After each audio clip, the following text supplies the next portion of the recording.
এবার অপর্ণা সমস্ত প্রমাণ নিয়ে গিয়ে আর্য সিংহ রায়কে বাঁচিয়ে অনিকেত সিংহ রায়কে পুলিশের কাছে গ্রেপ্তার করিয়ে দিল। হ্যাঁ সুপ্রিয় দর্শক, চিরদিনই তুমি যে আমার ধারাবাহিকের একদম নতুন পর্বে তো আমরা এরকমটা দেখতে পারবো। বিস্তারিত জানতে চাইলে এখনই এই চ্যানেলটিকে সাবস্ক্রাইব করে একদম শেষ পর্যন্ত দেখতে থাকুন। চিরদিনই তুমি যে আমার ধারাবাহিকের একদম নতুন পর্বে তো আমরা সবাই দেখতে পারবো যে অনিকেত সিংহ রায় যখন ঘরে যায় তখন হঠাৎ করে পেছন থেকে রাজলক্ষ্মী হাতে একটি জিনিস নিয়ে সেটাতে সজোরে অনিকেতের মাথায় একটি বাড়ি মারে। আর তারপর এই বাড়িতে তো অনিকেত অনেক বেশি আঘাত পায় এবং সে নিচে লুটিয়ে পড়ে আর তার কপাল দিয়ে রক্ত বের হতে থাকে।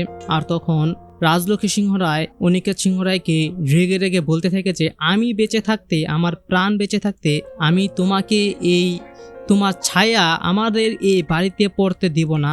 আর অন্যদিকে আমরা দেখতে পাই যে মন্দিরে তো পুলিশরা চলে আসে আর্যদের খোঁজে। আর তারপর সে আর্য আর অপর্ণার একটি ছবি সেই মন্দিরের পুরোহিতকে দেখিয়ে বলতে থাকে যে দেখুন এদেরকে কি আপনি দেখেছেন।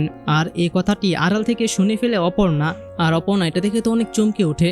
আর তখনই আমরা দেখতে পাই যে মন্দিরে থাকা ওই পুরোহিত সে বলতে থাকে হ্যাঁ আমরা তো ওনাদেরকে দেখেছি। আর তখন পুলিশ বলে যে তো কোথায় আছে ওরা এখন। আর তখন সেই পুরোহিত বলে যে এই তো ভেতরেই আছে ওরা।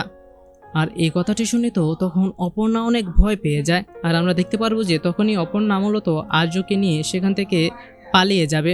আর তারপর সে সবার প্রথমে তো আর্যকে চিকিৎসা করাবে এবং আর্যকে সুস্থ করে তুলবে। আর তারপরে অপর্ণা সমস্ত প্রমাণ নিয়ে যে এই অনিকেত সিংহ রায় কিভাবে অপর্ণাকে কিডন্যাপ করেছিল এবং এই সমস্ত কিছু যে একটি সাজানো নাটক, এই সমস্ত কিছুর প্রমাণ নিয়ে গিয়ে সে সোজা চলে যাবে থানায়। আর তারপর থানায় গিয়ে পুলিশ অফিসারদেরকে বলবে যে এই সমস্ত কিছুর পেছনে রয়েছে অনিকেত সিংহ রায়, আপনারা ওনাকে অ্যারেস্ট করুন, আর্য স্যার সম্পূর্ণ নির্দোষ। আর তারপরে আমরা দেখতে পারবো যে পুলিশরা এবার সোজা চলে যাবে অনিকেতকে অ্যারেস্ট করতে এবং তারপর বাড়ি থেকে অনিকেতকে গ্রেপ্তার করে নিয়ে আসবে। তো সুপ্রিয় দর্শক, কি মনে হয় আপনাদের এরকমটাই হবে তো? আর আপনারাও চান তো যে এরকমই হোক? তো আপনারাও যদি এরকমটাই চেয়ে থাকেন তাহলে সেটি নিচে কমেন্টে জানিয়ে দিন এবং এই ধারাবাহিক নিয়ে আপনাদের মতামত কি, আপনার সম্পূর্ণ মতামতটি কমেন্ট বক্সে লিখে যেতে ভুলবেন না। এবং সেই সাথে আজকের এই পর্বটি যদি আপনাদের ভালো লেগে থাকে তাহলে এই ভিডিওটা একটি লাইক দিয়ে দিন। আর এরকমই প্রতিদিনের আপডেটগুলো সবার আগে পেতে চাইলে এখনই আমাদের এই চ্যানেলটিকে সাবস্ক্রাইব করে দিন। ধন্যবাদ সবাইকে।